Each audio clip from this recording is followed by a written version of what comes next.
Rural Nebraska is unique. A close-knit community can be a source of comfort. Ties often go back for generations in many of these communities. There's often a way things are done that works for most, and there are state and local laws to keep people in the legal perimeter when emotions blur those lines. In the small town of Beaver City, Nebraska, located near the southern Nebraska border, the population is roughly 600 people. The lines are blurred in the following story between the way things are done, what works best for Beaver City for people to get along, and what one citizen believes is wrong. The legal system will decide in Michael S. Kelly versus the City of Beaver City. He did file a lawsuit about some water damage on a property that he had purchased way after the fact, and he's representing himself. So I've given the new mayor an opportunity to cure the violation from the last mayor. After moving to Beaver City in 2012, the Kelly family opened Mike's Auto Repair in 2014. They bought the tire shop in March of 2022 and the Furnace County Lodging and the Beaver City fourplex apartments in May of 2022. In 2012, we moved up here, and we have a bunch of family that lived here, and it was a nice place. For 2020, I had a late foster husband from COVID. They didn't have money for their funeral. They didn't have money to survive. So I bought a house that they had up here in order for them to have money to survive and pay for their funeral. When I took possession of the home, I realized that there was water damage. I went with Lacey to the city. We got a release from her showing where she asked to have the utilities disconnected, and the city provided us documentation showing that they shut the power off in the middle of winter and they left the water on. Records show the power was disconnected on December 21st, 2021. About a month later, they went and shut the water off with a new guy that had no certifications, and he only shut the water halfway off. According to the records provided by Mike Kelly, the water was finally shut off on January 14, 2022, about a month after the power was shut off. Unfortunately, as Mike Kelly explained, the water was not shut off completely. The Nebraska. It is important to note that this also happened to a neighboring house that was also vacant. The power was shut off first, and a month later, the water was shut off, also resulting in extensive damage. The insurance claim for that home was paid. Mike Kelly understands that he did not own this property when this problem first started. However, an assignment of claim has been signed by both parties, giving him the interest in the entire legal title of said claim. I took all the documentation showing they disconnected the power source from the house that was a heat source in the middle of winter. They waited a month to shut the water halfway off. I brought it to the city council. They admitted that it was the city's fault. They went ahead and moved forward to put it in insurance, to alarm insurance to pay for the damage. So the city council voted on it and approved it and printed it in the newspaper. And when I contacted alarm insurance, it was a representative named John Malarkey. He admitted that Leighton Schmidt had called them and voided the claim. So I got a hold of John Malarkey's boss, Fred Wiebelhaus. He also verified that Leighton called and canceled the claim. So at that point, I started to go to the city council meetings and ask what the status of my claim was. And for several meetings, Leighton lied to me directly and said they're waiting on the adjusters to come out. So I documented him several meetings in a row, lying. And they got to the point where they wouldn't let me get on the agenda and speak. So I would follow up with emails asking why they took away my ability to be on the agenda with no notice. Was it clear that I wanted to be on the agenda? I think part of it, the way I'm taking it, I think we just never had anything to report to you about that. So I was taken off of it? I don't know if it was ever on there just because we didn't have any information to give to you. You know? Right. I mean, why waste your time and ours if there's nothing to tell you?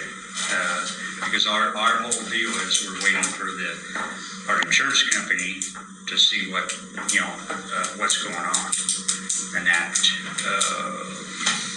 can't think of his name, but the adjuster, John Malarkey. Malarkey, there you go. He said he's still waiting for his council. To get ahold of him and find out what they're ready. Yeah, so it just, it's like anything, insurance, municipality, any of that, it just seems like it takes a long time to get sorted out. And I don't know why it does. I mean, Right. None of that has anything to do with me. If I request to be on the agenda to have my right taken away to speak. no, we always want it available, but I mean, if there's nothing for us to tell you, I mean, it would seem silly for us to put you on there. And I think that's how that evolved. So I was taken off. No, you were never put on. Never on. Never on. No. Okay. And I was able to get back on the agenda and asked him what the status of the claim was.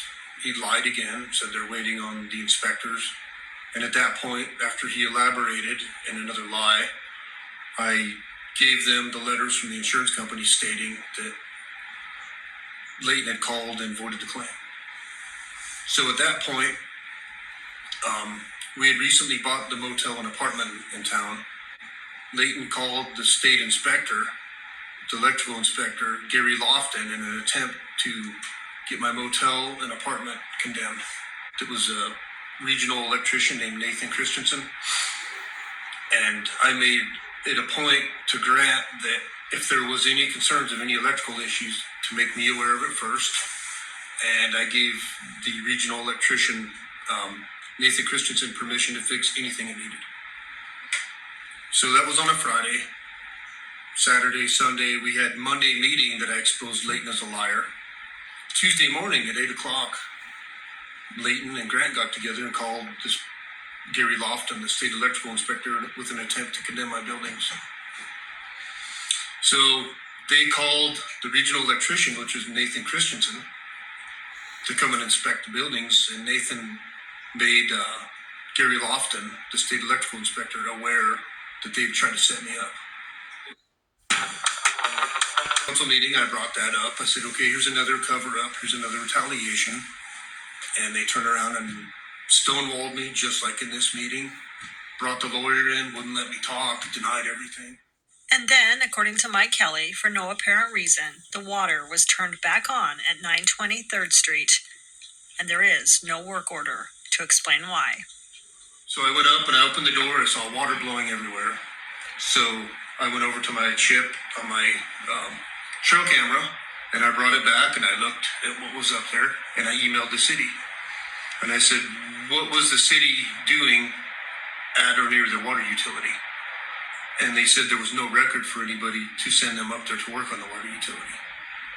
So I emailed back and said I felt like they're tampering with evidence, and I wanted to know why they were up there. So they referred me to the lawyer, and the lawyer responded to me and said that they were up there trying to locate the water curb stop. So I asked for a copy of the work order and who ordered Grant Jorgensen to go up there and turn the water back on, and they couldn't provide one. So the city admitted in email that they were up there working on the water. The city's attorney admitted they're working on water, and I had pictures of Grant Jorgensen going up, turning the water back onto the house. I tried to talk to the police, and the police didn't want to talk to me because they were called into every meeting. They said they didn't want nothing to do with this. I was left with no choice but to sue the city. And initially, there was only about $10,000 in water damage. After they went back up the second time and turned the water on, I didn't catch it for about 3 days. So everything was already wet and saturated. And by the time I caught it, the whole house is ruined and the foundation collapsed and everything's moldy. So at that point, I had a house that all they needed was carpet and paint, and it would have been rentable. All the people did is relocate, and this was their second house. So now it's destroyed because of the city, not once. The first time was negligence. The second time was intentional. It's very sad. It's very frustrating. Kind of betrayed, Because we thought we knew the people here a lot more than that. We thought we'd be more invited, you know. It seemed like they just wanted to push us out, is what it seemed. It's very cliquish. I sound kind of emotional, but I'm going to ask you, do you have any friends here? A couple. Do you have people you can count on in this community? Yeah, I do. Okay, and that helps kind of make it better. Yes. There are many grievances by the Kellys, from the flooding of one property twice and the idea of the electrical complaints at the motel, to their daughter Raquel believing she was targeted by Mayor Robinson for asking to interview her when she was running for office. The Kellys say their businesses in Beaver City are their livelihood, and they feel they are losing business because of how they have been treated. Mike Kelly says it all stems from the former mayor and an issue with his dogs. Mike says he stood up to him when his dogs were littering on his property, and he believes everything else has been retaliation on Mike as an outsider to Beaver City. Yeah, it's always, if there's a question, call me. I always have my phone. I'm always reachable. Certain people get their feelings hurt. I understand that. But if somebody feels like I didn't do a good job and they don't give me an opportunity to make it right, that's not really on me. But that's one of the letters that the city wrote here. And one of my questions asking them why they don't conduct business with me. They state, I asked them why specifically they won't conduct business with me on page 3 of this letter I gave you. She made a bunch of lies up. And then I asked her to validate it, to give me an invoice, give me an email, give me something to prove what you're saying is true. You never followed through on a job. Yeah, never happened. They're a bunch of liars. Page 3, it's another discussion. When Kenny Becker was mayor, I did all the city maintenance on all the vehicles. When Leighton took over, he discriminated against me, threatened to fire Grant for bringing me work, and told everybody on the council I have multiple witnesses that if any work was brought to my businesses, they'd be terminated. And so the situation rests with the tort claim. But Mike continues to go to the city council meetings in hopes of getting some answers. Email those over to me if you'd like. If there's open investigations, then I don't want the council presenting on anything tonight. But you can feel free to finish your speech. This is an Open Meetings Act, and you're wanting to litigate. I have to defer you to the attorney on that. Mr. Kelly, I think it would be more efficient of your time to state what you think the violations are instead of asking questions. Well, if I'm not going to get an answer, it doesn't really seem that would make much difference, would it? I'm not asking you to ask a question, I'm asking you to state what you believe the violations are. They won't respond. This is what I get all the time. They refuse to answer anything. We're not refusing to answer anything. You can provide them to my It's office. a yes or no question. I've already responded to your FOIAs. Okay. Page 4. If you look at the newspaper article again, this is a trespass order she put against my 73-year-old mother. It's not illegal to put a trespass order on somebody. Show me on here where there's an expiration date, where she's got the ability to go to court and defend herself. Or is it permanent? Show me where you have the authority. A notice of trespass does not require a court proceeding. What can be solved here, because we're just going around and around and around. This has been dated back since 2014. Kenny Becker. You had issues and issues and issues. You chose Beaver City. Beaver City didn't choose you. Beaver City ain't gonna move. We're here. There's 600 people here, Mike. Get along. It's supposed to be a laid-back, nice place to be with families and, younger kids. But it hasn't been the last, I'd say 5 years at least.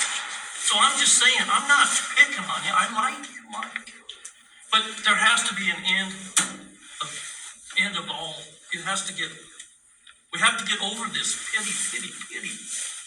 I read your deal, and what you think somebody next is going to be better than her? You don't know that, Mike. It could be worse. She has to go before us to vote on stuff. So I don't know why you're picking on her when I've just come into this mess and I'm not liking it. And I'm telling you that as a friend. I don't like it, Mike. You don't need to go down this hole. There's nobody here that does not like you. We're gonna move on, okay? That's all I get. That we gave you the opportunity to discuss what you felt was an open meetings act violation, okay? It has gone down rabbit trails, and this is a business meeting right here. Our attorney said that you can send her any of his questions, she'll look them over, okay? Fair enough. So This is where we're at. what's going on? I'm sorry. Is everybody's input? Are we, okay, is the council there's any ready to move on legitimate- to the next, the agenda item? Okay. Jordan? I'll forward it to the governor's office. Okay.